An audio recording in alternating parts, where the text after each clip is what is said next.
Today we are very happy to have a Charlie, the greatest Charlie from Makeup Forever Studio. And I'm going to ask you to introduce yourself and to share your experience and secrets with our beginner students or for people who graduated, where to begin, how to become successful makeup artist, and if it's possible. Awesome. Well, welcome everyone. As Anina mentioned, my name is Charlie. I manage the Makeup Forever Pro Studio here in New York City. I've been doing makeup for 10, going on 11 years. I started doing makeup as a visual artist, so I was really fortunate to kind of have a skill set of color theory and understanding texture and shape before I got into makeup. I think as a working makeup artist, there are endless possibilities on what you can do in terms of work in the makeup industry. For those of you who are recent graduates or about to graduate school, thinking outside of the box in this industry is what we do every single day as makeup artists, but also is really important for navigating your career. I think when it comes to navigating your own personal career, it's really important to be true to yourself and to analyze what you want and what not only can you get from the industry, but what you can provide back to the industry, because it always has to be a give and take. You can't take without giving. There's definitely going to be a learning curve for those of you who are really new in the industry. You might find yourself doing some jobs for free just because the connections are worth it. And I think in this community, having relationships with other working makeup artists, with people who do production, television, film, education, magazine work is really, really important and can really help take your career to the next level, because I think relationships are a big part of how people evolve in the industry. And never stop learning. Never, ever, ever stop learning. I think that education is one of the most important things that a makeup artist can invest in, whether they're just beginning and they need to take a 6-month, year-long master course, whether they want to do special effects and they need to study in a lab out in Hollywood where they master special effects, or whether you're trying to assist a pro artist in Fashion Week or for an editorial project.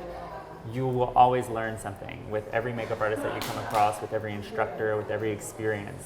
So make sure that you stop and smell the roses and take a minute to appreciate that experience and take in the knowledge that you're gaining, and always, always share education. We also just launched a new foundation. Everybody loves foundation. Water Blend. Water Blend is your kit must-have for the summer. It is not only 80% pro vitamin water, but it's waterproof. So it stays really, really well. I'm going to demonstrate it on our lovely model, pro intern Carly. Give it up for Carly, everyone.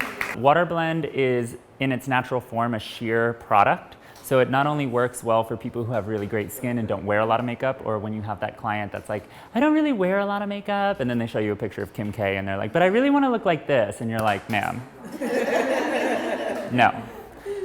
Water Blend is buildable, so I'm actually going to use my hands with it because it's 80% water. Your hands are usually always a little drier, right? I mean, we're makeup artists. We're constantly cleaning brushes and washing our hands and putting hand sanitizer on them. When you use a product that's 80% water with your hands, it absorbs some of that water. It absorbs some of the moisture out of the product, which leaves more intense pigment on the skin. So you can really manipulate the formula to be a little bit more of like a medium coverage from a sheer coverage. Like I said, it's waterproof. It's really, really awesome. I'm going to use some of our step 1 skin equalizers and really start prepping Carly's skin. So I'm using the Hydrating and the Nourishing Primer, and I'm also going to use a little bit of Embryolisa's Hydromat, which is also really great for summer in terms of skincare.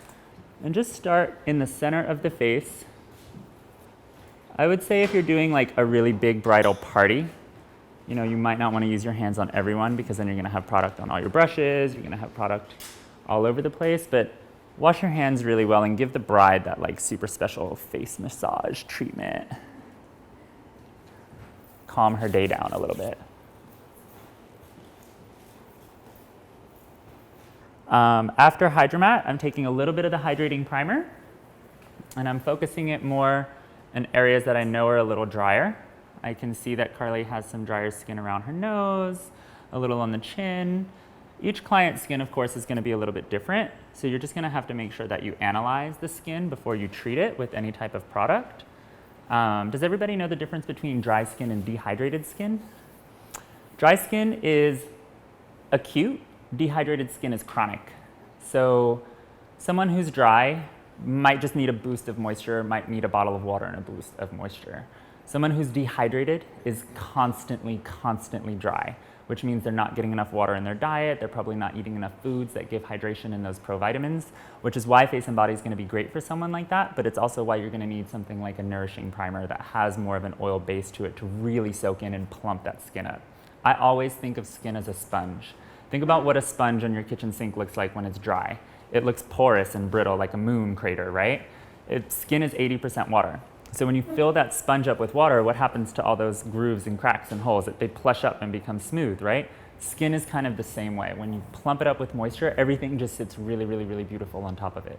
One of the best things that I ever read in all of the beauty books that I own is from Iman's Book of Color. I don't know if any of you have Iman's Book of Color, but it's a great addition to all of your Kevin O'Quan books and other books that you might have. She talks about foundation and how you can't have perfect foundation unless you have perfect skin. So really treating the skin is super important. Do you think it's very important to attend makeup school, or you can be self-taught? Especially in these days, you can learn everything from social media. Yeah. What is your opinion? You know, when I started doing makeup, there were not nearly as many facilities for makeup education as there are now. So for those of you watching who are diving into makeup, go to a school. Yeah, like absolutely. If I could have gone to a school when I was growing up in New Orleans for makeup and not just for visual arts, I totally would have. At the time, I think there was only like maybe Mud and one other school in Canada. This was back in like 2004, 2005, and our industry has grown vastly since then, and the amount of education that's out there is immeasurable. I think, you know, watching YouTube and Instagram tutorials is great, but I don't think that that is a very valid source of education. I think when it comes to diving into education, getting a formal education from a school is amazing and an opportunity that I think more people should take part in. But I also think it's really important to constantly practice and learn your mistakes and grow from your mistakes and teach yourself and learn from other artists. Work with as many different artists as you can, because every artist is going to have a different approach to makeup. And they might teach you something that no other artist has taught you, and you might teach them something that they've never been taught. So I think you can be self-taught. I was self-taught, but I did come from a visual arts background, so for me diving in was really quick and easy. I understood textures, I'm great with chemistry, I love science, I'm a geek, I read ingredients on everything. Cut that piece out. It's really great to know the chemistry of makeup. I mean, to me, makeup is where art meets chemistry. So knowing if your foundation is silicone-based or water-based and how that's going to perform, knowing when to layer a water-based and a silicone-based product together. Silicone is a derivative of oil. So you're never going to want to put a water-based product over a silicone-based product, because what's going to happen? Yes, exactly. It's going to separate right in front of you, and their skin is going to look a mess, and you're going to say, oh my God, I have to start all over, this looks terrible. So always layer your water-based products down first, and then build your oil or silicone or dimethicone-based products on top of it. I'm also going to teach you guys how to use a mattifying primer with products that provide moisture, because I feel like there's a lot of confusion around mattifying products, and people often come in and they're like, I put this mattifier on because she said she was oily, and then the foundation separated, and I don't understand why. Even though we call this product a step 1, sometimes for me it's like step 10. Reason being is because it has a rice bran oil in it, so it really absorbs and wicks moisture away. So can anyone explain to me why I would maybe not put this under a product that provides moisture? Because it's going to wick it away, right? So if I'm working with Face and Body and it's 80% pro B vitamin water and it's going to hydrate the skin, I might not want to put something like this underneath it. But if they get a little oily throughout the day, or if you're doing makeup in a really warm, humid climate, and by the grace of Mother Nature, they are going to be a little shiny, you can use this over the product as kind of a powderless setting mattifying product. And I'm going to teach you guys how to do that so that you understand the versatility of what you can do with makeup. For starters, I'm taking a lighter shade. This is Y225 in Water Blend. I'm going to work the product over my hands, and then I'm going to kind of just step behind Carly, and I'm going to start in her highlights. Really light. Working it from my palms to my fingertips. and just getting a little bit of the product on the face. And do you see how as we're adding light, all of Carly's shadows and contours naturally start to come out? I'm going to show you a trick too with the sponge, because I used to be very anti-sponge. And then at one point in my career, the Beauty Blender came out, and all my friends who do makeup were like, oh my God, you have to have this sponge, it's the greatest. But nobody cared to tell me that you had to wet it first. So I was using this like hard Beauty Blender, and I was like, this sponge sucks. Why are you telling me to use this? It's terrible. And then I figured out after some research that the Beauty Blender really is awesome, and that there are a lot of sponges on the market very much like the Beauty Blender, because its entire gimmick is that it is a polyurethane latex-free foam. A lot of sponges are polyurethane latex-free foam. Latex-free being the main thing that you want to focus on when you're working with sponges. What that means is that you're going to be able to work with silicones, because latex and silicones do not get along. What that also means is that the polyurethane foam cell walls expand when you provide them with moisture. And I love water blend. It looks like skin. Like she really doesn't look like she has anything on. And we've really spent a lot of time working on priming her skin and hydrating it. So the product is just gonna sit really nicely on top of the skin. So we have some highlights in Carly's skin. I'm gonna take a color that matches her naturally, which I think you said was 315 or 305. I'm gonna start with 305. Yeah. So again, same motion. I'm gonna have Carly tilt her head back for me. With this formula, I love using my hands more than I love using a brush or a sponge. I find I get the most coverage from the product because your hands absorb some of that moisture. I find it also dries down a little bit more matte as opposed to more satin. If I use a brush or a sponge that I filled with water, you're adding a little moisture to the product, so it can sometimes thin it down a little bit or make it too dewy for a more oily complexion type. So yeah, if your client's comfortable, and of course if you're comfortable, hands are definitely the way to go. Everybody see like the soft kind of purple tint on the lid? In fashion, we love that. And backstage, they're like, don't get rid of the model's dark eyelids, just correct underneath and lift it. Let's say you want to create part of that as a look, or you just kind of want to warm it up. And take a little bit of that color corrector and just tap it down on the lid, almost as like a really soft, natural kind of peachy shadow. For someone like Carly, who has a hazel eye that definitely tints a little more green, using something warm like this around the eye is just gonna really brighten her eye and create kind of a sultry, bedroomy look without using a ton of powder or shimmer or anything that might have fallout. You mentioned connections are very important, especially from the moment you just graduate, you need those connections. But how long is it going to take to build your connection? Should you keep 2 jobs, or if it's possible to work as a freelancer maybe and as a full-time job as a makeup artist? Totally.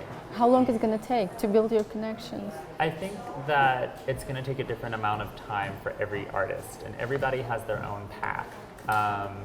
You know, I worked for another brand for a very long time before I started freelancing at the beginning of my career, and I learned a lot while working at that brand. And then I freelanced for 6 years, doing a lot of bridal, doing work with the NBA and the NFL, doing commercial and production jobs that came to New Orleans, which again is a sub-market. It's where I'm from originally.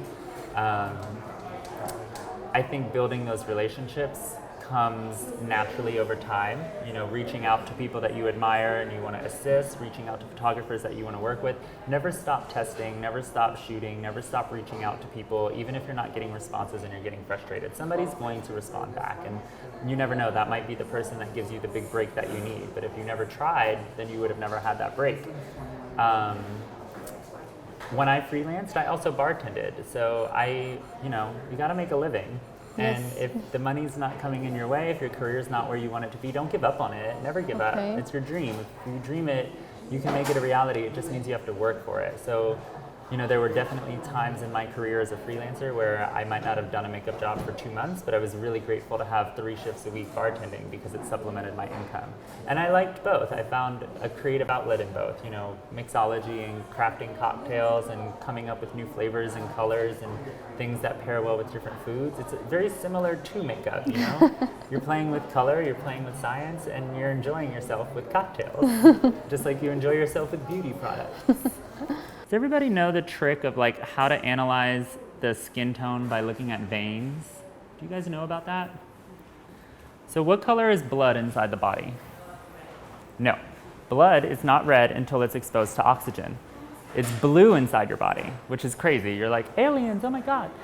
So if you look at someone's major veins, my veins are really green. Hey guys. If your veins are really green, that means your skin is going to be yellow, because what 2 colors make green? Yellow and blue, right?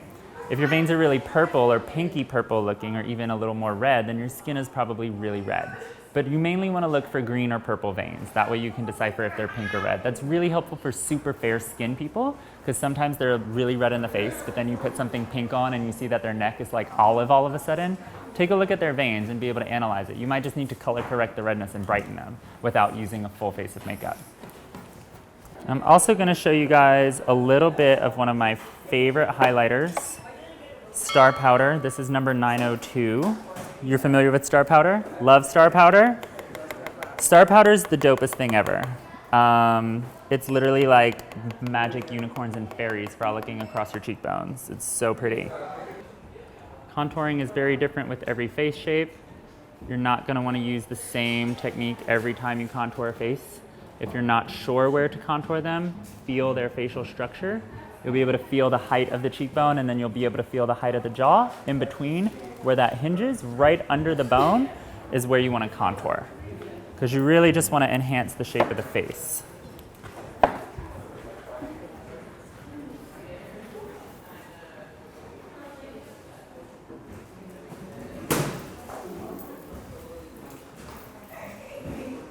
So by adding a little bit of a darker tone, has a little bit of warmth in it, it'll bring some life back to the skin.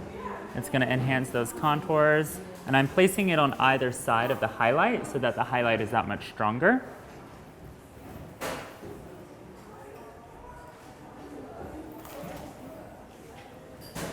So Ultra HD Concealer, really beautiful product. If you want to bump up a tiny little bit of coverage, you can just come in and just really lightly and precisely do a little boost of coverage. Not too much. We don't need a ton of product under the eye. Also, when applying concealers, I only ever go up to the ball of the eye, like where the socket stops and the ball starts.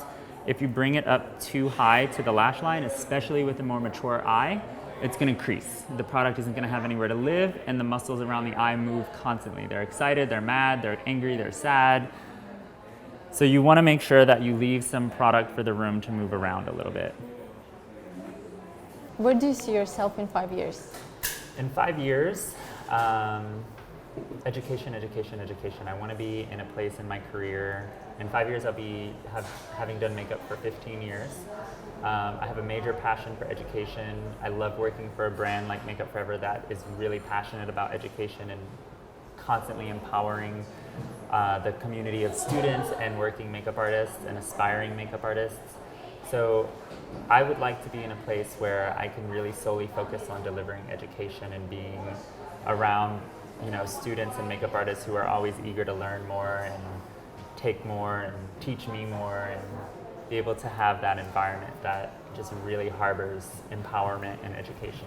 Well, your teaching style is very different because you work from your heart, and it's very easy to learn.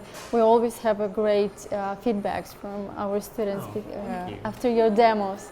It's brilliant. What is your secret? What would you recommend to maybe teachers? How to pass your knowledge? How to make it easier for them to understand? Yeah. And for the teacher. I think when it comes to providing education and to presenting skills and product technique and product knowledge to students of makeup, it's very important to remember that people receive information differently. So you have to adapt your style of teaching to be able to accommodate the entire group and not just the select few who might be visual learners or might be audio learners or might be kinetic learners. So I like to keep it very light. It's makeup, you know, it's not permanent. If we don't like it, we can wipe it off. It's not like we tattooed foundation on someone and it's the wrong color, because that would really be terrible.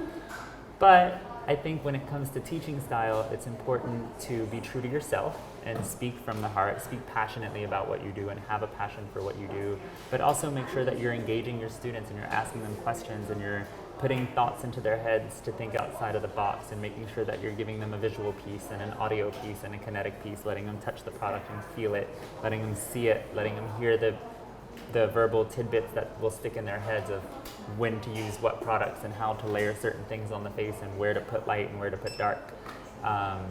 I think for teachers, it's easy too sometimes to feel kind of cyclical or methodical, meaning like you're constantly just doing the same thing over, and you're like, and we do eyeliner like this and we do cheeks like this. So to re-inspire yourself, think more outside of the box and get creative with your approach and change up your technique every now and again, even though you're delivering the same information, just so that you don't get bored with it and so that your students don't feel like you've gotten bored with it, because you need to enjoy too. Yeah, you have to enjoy it, you know, you have to find all the fun in it, you know. It becomes work after so long when you've been doing it, but it's great to be able to live to work. You know, when you live to do something that you love and you get to make people look and feel great and you get to give people the tools to make other people look and feel great, that passion comes naturally. And I think that when you're teaching to a group of students, they see that passion and they feed off of it, and they get that passion inside of them, and they take that with them and they bring it to their client and give that same experience and level of service and level of education to every person that they touch. Lashes. Two things that are a must-have. Lash fibers. Lash fibers are shredded nylons. They help build a coating on the lash, which will not only help protect the lash from waterproof mascara, but it will also build, tilt your head back for me and look down. It will also build length and volume on the lash itself. Once the primer dries, which really only takes a couple of minutes, you can come back in with excessive lash. Excessive lash is going to build immediate volume. Excessive lash is going to build really great volume. So a quick trick with mascara applications, have a tissue handy. Look down for me. Let's say you just did this really beautiful, bright, gold, shimmery eyelid, and they have tiny little lashes, and they're super fidgety and blinky, so you're like, oh my God, I'm just gonna make you look like a leopard, and you're gonna have black spots all over your eyelids. You can prevent that with a little bit of tissue, and you can really press the lashes all the way back and get down to the very base of the lash.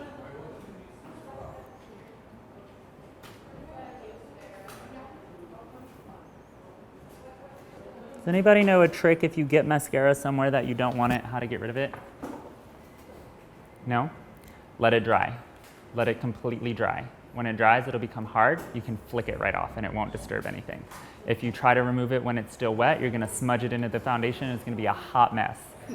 If you don't have time to let it dry and flick it off, use a waterproof makeup remover that does not have an oil in it. Senzai's, this blue formula, evaporates right off the skin immediately, so it's not gonna leave any greasy, oily residue on. You can put it on a Q-tip and just very gently roll and then touch up that spot if you need to. And boom, really clean skin and lashes. I would say if this client wanted to wear any more makeup, little color on the cheek, little lip, and that would be it. It would be really simple and really clean. What do you guys think? Awesome. Very simple. Thanks, guys. A little no makeup makeup. Clean, long wearing, dewy in the right areas, matte where it needs to be. Great for 83% humidity and gloomy days like today. And now you're free to go, ma'am. What inspires you? Who's your inspiration? Oh my goodness. I find inspiration in the craziest, silliest little things. I'm a very detail-oriented person. I love little fine details and things that people miss, like in movies when you see like the randomness in the background of a scene, or you're walking down the street and you see some shapes in the tree on the back of the gray sky. Nature inspires me constantly. I love nature. All kinds of ecosystems, aquatic and on land, and outer space is constantly inspiring me. There's so much color in nature and texture and shape, and I would say that nature is probably my biggest inspiration. Having the eye to catch all the little bitty details of flowers and shapes and plants, and looking at the color stories that the planet puts out in front of us, whether it's like an orange sunset with like a soft blue sky or a blue lake, and seeing that color contrast and seeing the textures and the colors that come from all of that. It's really what I try to bring into makeup when I think of a look, or I think of a color story, or think of what someone's character or personality needs to be conveyed through their makeup. That's perfect. Awesome. Fascinating. Yeah. I love nature.